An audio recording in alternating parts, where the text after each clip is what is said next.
What's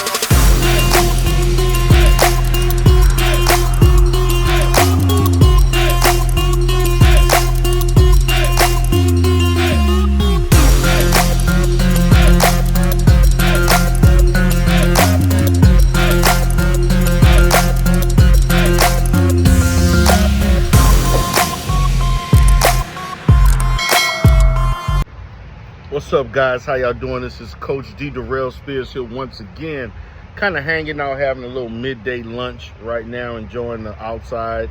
Pretty nice, cool day right now. So today what I want to do, guys, is I want to talk about Eboni Williams. As you all know, she had an interaction with Miss Van Zett, Ayanna Van Zett, and they talked about the standards of women in our community, particularly in the Western world, particularly in America per se. Mainly, I'm thinking of focusing on the Black community and our women, the standards that they have and who they choose. Excuse me, and what are those standards? So, as they had their interaction, As they had their interaction, they kind of talked about, she talked about what she was looking for, and that the primary aspect of her taking in a mate or marrying someone is the fact of most men can't afford to provide. Most men can't afford to provide and protect. And as I listen to that, you hear a lot of this, and I'm wondering if a woman who is as intelligent as herself really understands what she's saying. Because what I'm hearing is that, you want a man to provide 2 to 3 times or more than what you're providing for yourself, along with protection. And she thinks because she is not getting the standard that she wants, she thinks that other women are having the same problem, when actually other women are not having this problem. Who want to get married? Other women are not having this problem. Other women may have other issues, but they don't have a problem with a man who can't provide. First things first, kind of thinking about this, we have to understand that Eboni Williams makes a very, very high income. She's a high income earner. And what she's wanting from men, particularly the men that she thinks that can afford to take care of her, whatever that means, because what the hell is affording to take care of me or providing protection? What does that mean? See, that's a very, very, very, very vague answer. And so, for some women, the fact that you can afford to do more than 50-50 is good enough. Don't even matter what you do. For other women, they're looking at other things. They're looking at other issues. It's not. Yes, you can take it. Yeah, you can go and give him a picture. Thank you.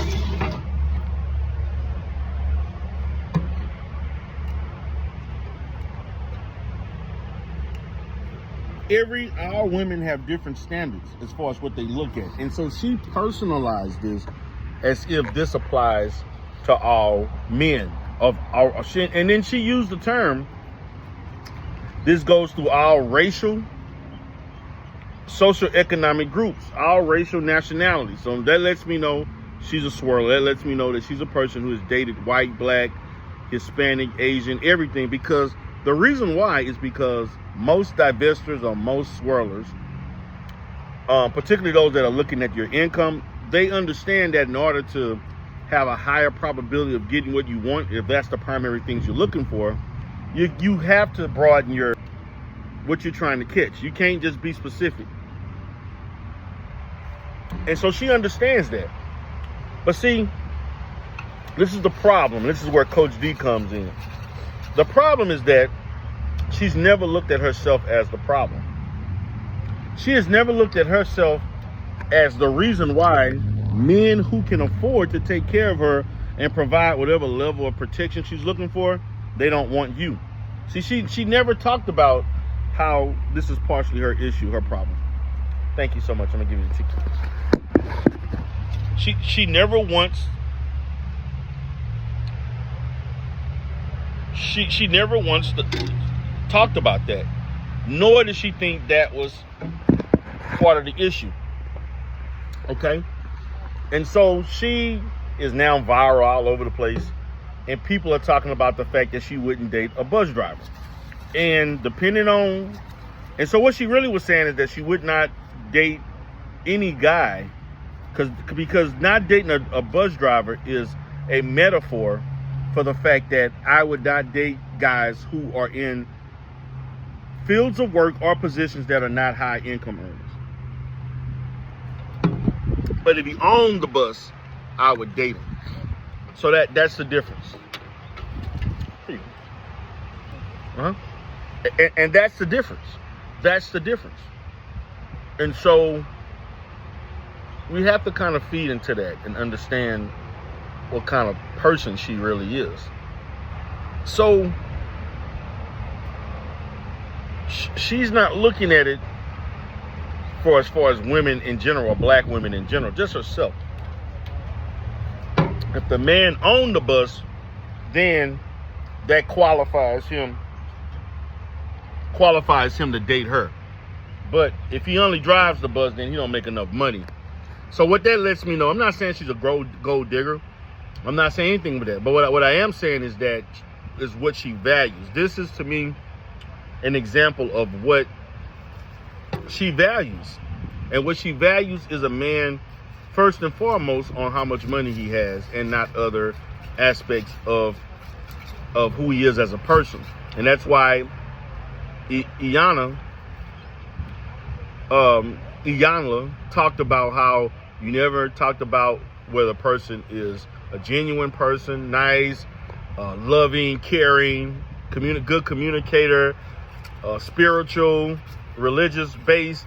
Those things don't matter. She looked at protection, and I don't know whatever the hell that means. Protection and high income earner. Afford to take care of me. Now, just because a man is a high income earner is not going to mean that he's going to spend like crazy just to take care of you. Every man has a threshold, no matter how rich he is, as far as what he's willing to spend on a woman. But those men don't want her. They don't. And that's the issue.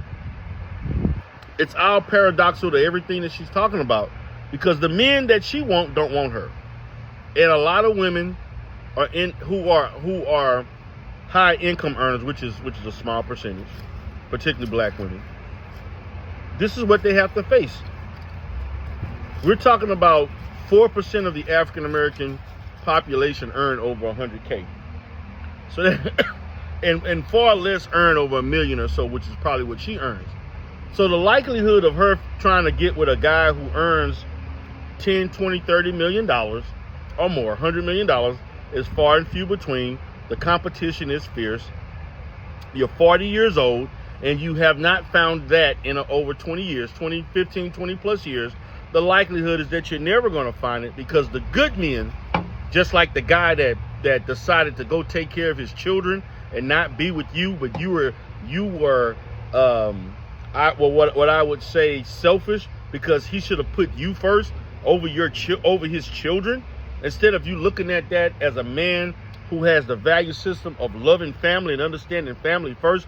For a woman that he's not married to, you expect him to put his children first in front of you?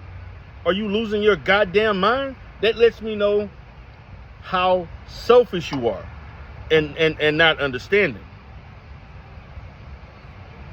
And that lets me know the men who did date you, who were of a certain economic level, they used you for what you were worth, and they left you alone, and they never saw you as wifey material, because you don't come off as wifey material. Yes, you come off as highly intelligent.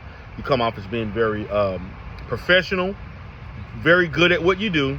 But you would make a horrible wife. A lot of men would not see you as a good wife. That's just the facts. Deal with it. And Iyanla was like, why not? Why not date a bus driver if he has other qualities that fit? She didn't want to hear that. She did not want to hear that because she's solely worried about your wallet and the fact that you can protect it like somebody's out here to get you and kill you and all that kind of stuff. The best protection that a man could give you is to have you living in a place that's safe. Not carrying a gun, not fighting, not any of those things. Is having a home or you living in an environment that is safe. That's the best way to keep a woman safe or anybody safe. So that's the case, man. Then she doubled down. She doubled down on it and talked about further about how she's gonna stand on her standard and she's gonna do this and do that. And Iyanla did videos about it. And at this point, looking at this, it's like now you're making a spectacle of yourself because you went viral. And you don't really need to go viral because you're already at a certain level. Being viral only benefits people who are not famous, unknown, or content creators, not somebody who's already known and on television. You going viral doesn't actually help you. It actually hurts you as it relates to this. I'm seeing all types of people making conversation about this. I see all types of people who are online on YouTube doing videos about this. They all giving their position. This is my position. She just does not come off as a likable person. She doesn't come off as being a loving person. She comes off as being somebody that wants to compete with a man instead of working with a guy that's at her level or higher. You know, if you're making millions of dollars and another guy is making millions but making less millions than you, you know, even hundreds of thousands of dollars, he can still provide. He can still keep you safe, you know. But that lets me know she has unrealistic standards, unrealistic expectations. And that's why she's now 40 years old and alone. And you have nobody to blame but yourself. If you are alone, and you're wondering why you're alone, not saying that other men that in your life were not part of the problem, but you chose them. You're the biggest part of the problem. You're the reason you're alone. And you only can blame yourself, and you cannot blame other people for the choices that you made and how you being 50% of that relationship, it failed. Don't blame other people. She's saying, I want someone to put me first. Well, the bottom line is that at your age, ma'am, you're probably going to date men who have children who are around your age and older. I don't see her as a person, at least from my perspective. She doesn't come across as a woman who dates younger men. She comes off as a woman who probably dates men who are her age and maybe 10 to 12 years or more older. That's what she comes across as. This man made a decision to be with his children and to keep them safe and to keep them healthy and to watch over them. And you took that as a negative because that meant you wasn't keeping me first, as if he needed to guide and supervise your grown ass. See, this is an issue. This is a problem. You know, this is a dating channel, so we're talking about this. Because she was engaged to this guy, and she broke the engagement off because of this. This came out of her mouth. It didn't come out of my mouth. This came out of her mouth. Now, Iyanla said what she said, and she gave her perspective. And she gave, to me, a very, very good perspective on things are out of balance. Things are totally wrong. Her Ms. Eboni Williams' mindset towards dating and marriage is totally off, and it needs to be corrected. My position is, I have seen women on a professional level who've had that mindset, but not to that extremity. Not to that extreme. I do a lot of relationship counseling, and that's why I decided to come online and do some coaching. And there are a lot of women who do lower their standards, and they lower their standards to their detriment. And then you have women who have reasonable standards, and you have women who have unreasonable standards. And in all situations, a common denominator is the fact that many of these women carry their education, carry their degrees, carry their training, who they are in their field on their sleeve, and you make that the first course of conversation and getting to know you, when actually most of your life you probably were not degreed, you were not at the position you're at. Men want to know about you as far as your value system. When men want women, and I'm talking high value men, we don't care about how much money you make. High value men don't. Broke men care because they want some of your resources. But middle class, upper middle class, high income earners, now we do like the fact that you are educated and you can carry your own. You bring that to the table. We do like the fact that you carry yourself in a certain manner. You're intelligent. But we care more about your value system. We care about whether you're affectionate. We care more about you from a sexual perspective. We care about you from a supportive perspective. We care about you. Are you there to help me be better or help me build? Are you willing to work in conjunction with me, in concert with goals that we want together? Are you going to be non-combative? Now, submissiveness means something different to everybody. Most men don't necessarily require, they would like to have some level of submissiveness. But most men I know, that they don't require somebody to be submissive. They just want somebody that can be peaceful. That's a difference. That is a huge difference. So submissiveness means something different to everybody. So I'm not going to go too much into that. And submissiveness has an ugly connotation to a lot of women, because a lot of women think being submissive to a man is just allowing him to run through you and control you and treat you any kind of way, and you just sit there and accept it. And that's just not what submissiveness means. So I don't agree with some of the things that Iyanna talk about. I do agree on some other levels, but I do think that she was correct in this situation.